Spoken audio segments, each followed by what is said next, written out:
Welcome to the Pokemon Show, the show where I discuss the relevant things in the Pokemon community, both competitive and otherwise. My name is Matt. Let's get this started.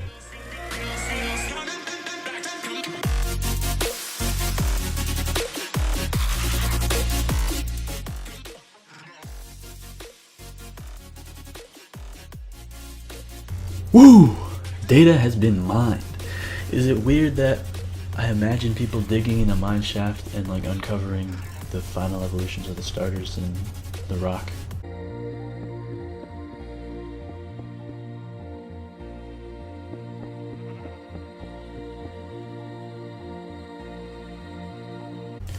All jokes aside, the Sun and Moon demo was released a few days ago, and this gave opportunity to all the miners out there to go into the data and find out what we have to expect from Sun and Moon that hasn't already been revealed. And boy did they deliver. Now at this point, I should mention a small disclaimer. None of this has been completely confirmed by Nintendo, so it could be an elaborate ruse. I'm setting the autopilot, but this better not be a ruse. It does look pretty real, but just don't blame me if this happens to turn out to be fake. Normally this show will start off with some kind of pressing matter in the Pokemon community that I want to draw attention to, but I just couldn't help myself with this. It's so exciting. I'm not going to go over absolutely everything that was leaked, but if you want a longer in-depth discussion on all the leaks, check out this video on my friend OG Hypnotoad's channel, where we discuss almost all the new Sun and Moon Pokemon, as well as a few other things. And if it's not on the screen right now, then that's because he hasn't actually uploaded it yet. But if it's on the screen right there, definitely go check that out. So here's a few highlights that I want to point out. Rowlet's evolution,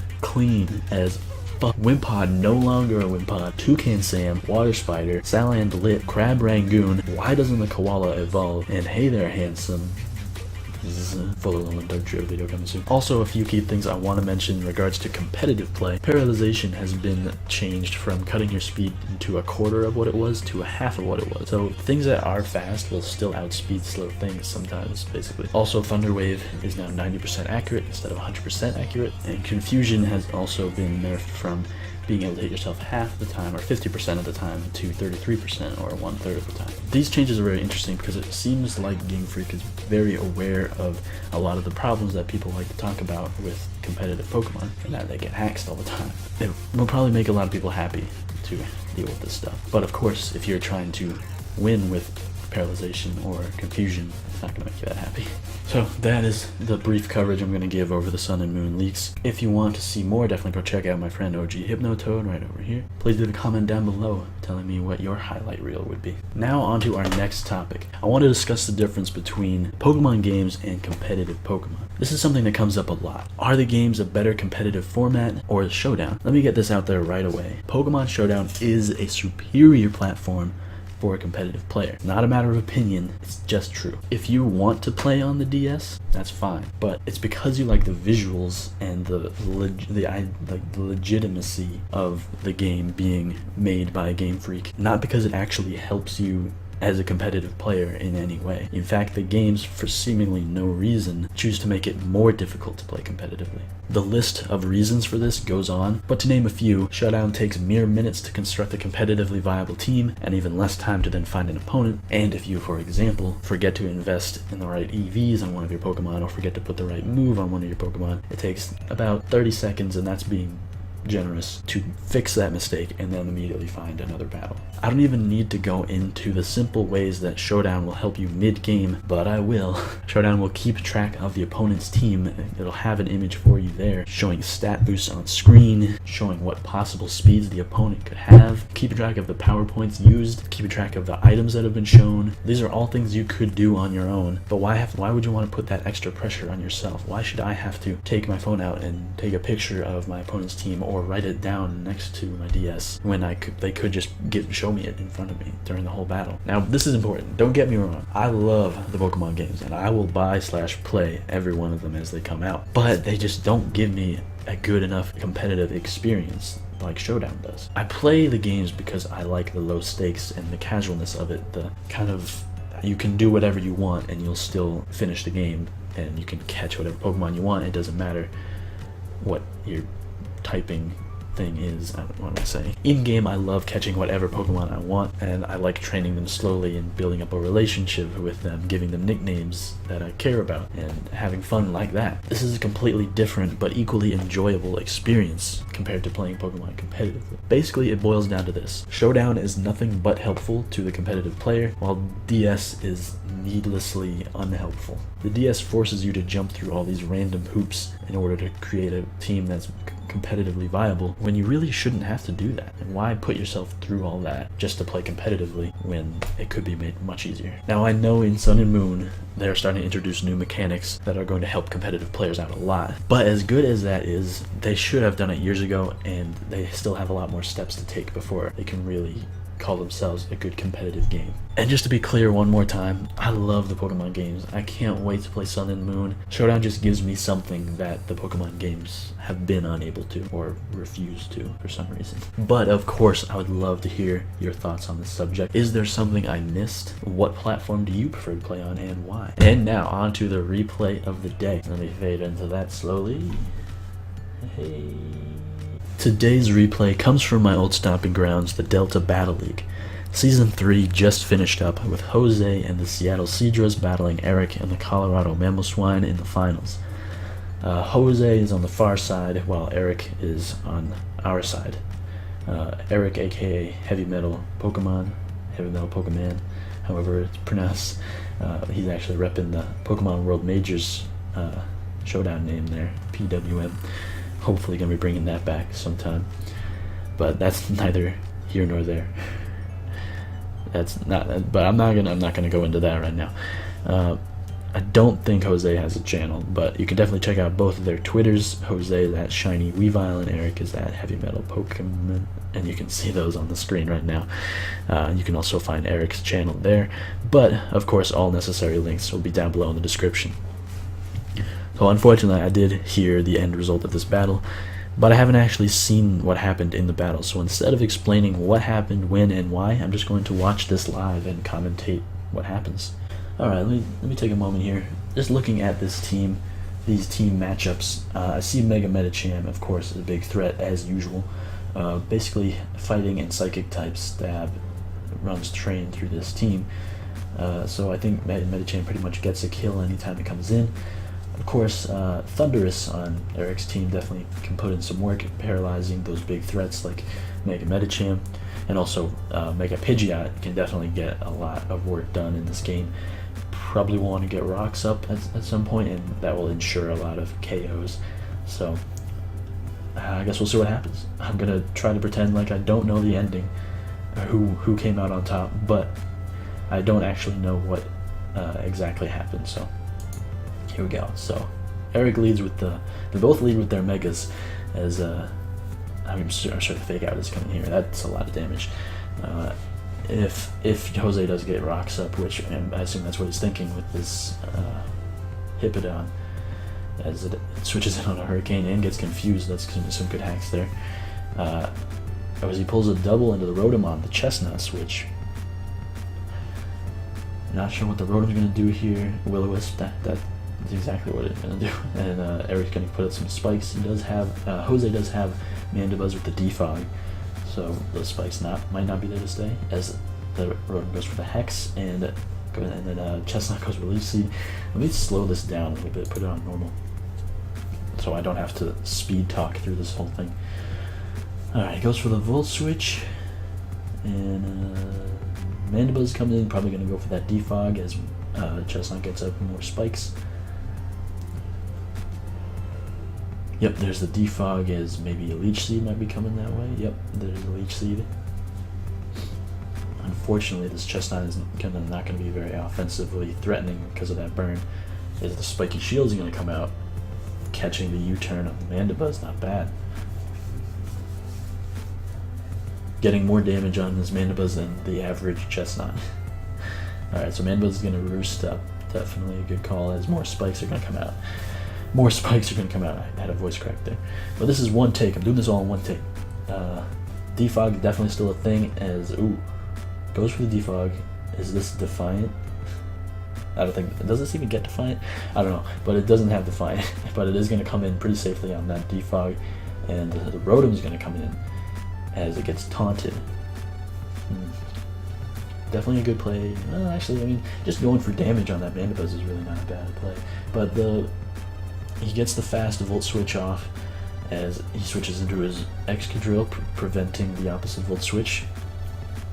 Still can't go for the Will-O-Wisp, so yeah, the Rotom is going to switch out there into the Tangrowth, which gets Toxic. Alright. This Excadrill is on a balloon as well, good to keep in mind. Weezing is going to come out as Jose actually doubles into Medicham. Goes for the Fake Out, gets some nice damage there. And let's see, how much is the Zen Headbutt going to do? Okay, so he actually switches out back into the Rotom as he goes for Will-O-Wisp. Weezing goes for Will-O-Wisp. Going to be some residual damage on the Rotom, not bad at all. We're going to trade Will-O-Wisp here. Let's see what the... Okay, goes for the Flamethrower. Good call, because poison is resisted. Could get some good damage here. It goes for the Pain Split and another Flamethrower.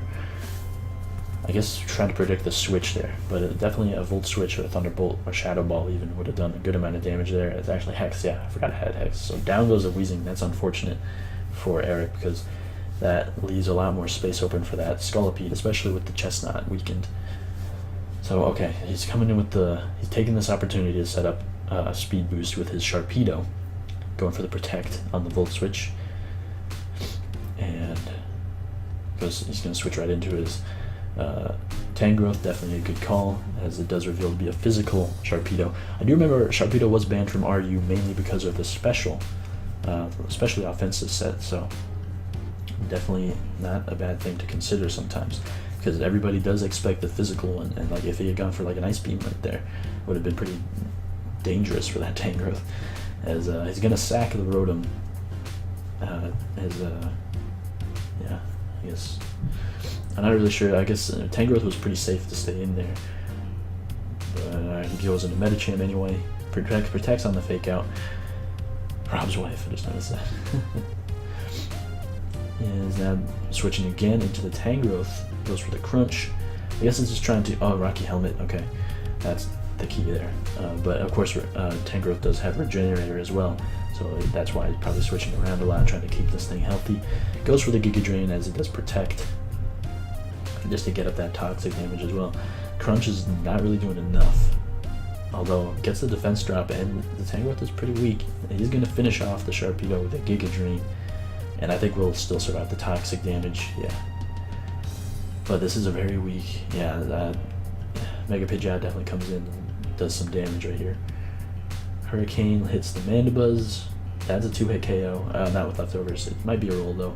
Goes for the Hurricane, lives it on 4%, gets confused, hits himself in the confusion, and the Mandibuzz is down. Wow, that's crazy. Okay, the Hippowdon comes in, this thing is out of range of a Hurricane, so definitely going to switch out. It goes for the Slack Off, good prediction. But Chestnut definitely a good switch in as well. Unfortunately, is going to be taking more damage. Going to be able to get a Bleach Seed though, as the Stealth Rocket can go up. So unless there's a Rapid Spin on that Excadrill, that could be really an issue for Eric with the Pidgeot and the Thundurus being weak to the rocks. Goes for the Seed Bomb, does nothing to the Tangrowth, but the Tangrowth is toxic. Might want to just double out with the Tangrowth here to get Regenerator. Yep, there it goes, and in comes the Scolipede finally. Definitely a good time to bring this thing in, because I'm pretty sure the Chestnut can't touch it at all, and getting a good speed boost up is never bad. As Thundurus is going to come out, definitely a good idea. Although the Poison Jab, definitely not something that Thundurus wants to take. I guess trying to predict the Protect there, if anything, but there really was no reason for Jose not to just attack. Thunder Wave though is going to paralyze the Medicham, that's pretty big. Gets fully paralyzed on the Fake Out, and then takes a Volt Switch, that does a lot. And now Rufus is going to come in, the Excadrill. Is this thing going to Rapid Spin? Nope, just going to go for the Earthquake. Could still have Rapid Spin in the back though. As Tangrowth is going to come out now. Goes for the Rapid Spin. Takes the Rocky Helmet damage. What is this thing going to go for? Hidden Power. Okay, that does nothing. That's not even super effective, so I wonder what that is. Is Ice super effective against Excadrill? Stays in and goes for the Earthquake. Interesting, because the Giga Drain is going to do a lot. And he kind of needs to hold on. I guess not. With the rocks gone, he can still pull it off with Pidgeot. Knockoff still going to leave this thing alive, as the Toxic is going to take Tank Growth down. I guess, yeah, the biggest problem is definitely this Hippowdon as it does come in. Nasty Plot Thunderous would be really nice, as the Stealth Rock I'm going to go back up. Goes for the Earthquake and goes for the Slack Off, yeah. There's not really a winning situation here for Excadrill. He's going to have to take out those rocks. His only way of winning is going to have to take out those rocks. He needs to get rid of them for the rest of his team. As he's going to keep going for Earthquake, he's going to Toxic the Hippowdon. Stealth Rock's going up again, trying to predict the Rapid Spin there. Definitely a good play, because it's important for Jose to keep those rocks up. As he does go for the Earthquake, finishing off the Excadrill, and those rocks are unfortunately going to be able to stay. Is the Thunderous even within range of living? No. No.